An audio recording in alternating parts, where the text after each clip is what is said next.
сестренки, принцессы черноокие мои. А ясноглазых я вспеваю строки о братской к сестрам искренней любви. Вы так чисты и лучезарны в мире, вы для меня отрада и покой.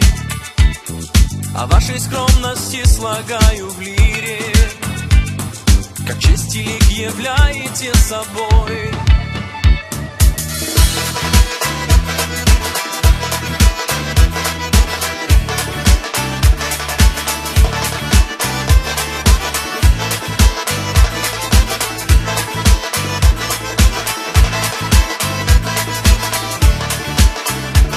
Мир так суров и велики соблазны, и труден путью правды и добра.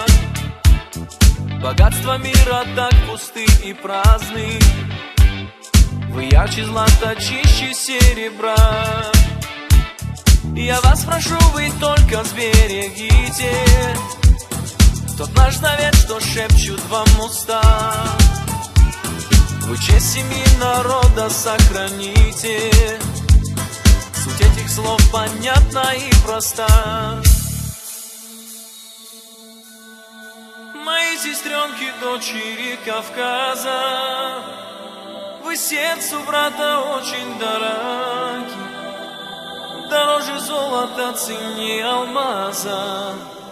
Пока мы рядом, не страшны враги. Вы только берегите наши души, не дайте надломиться духу, ведь ваша честь важней морей и суши. Не опускайте, братья, ваших зол.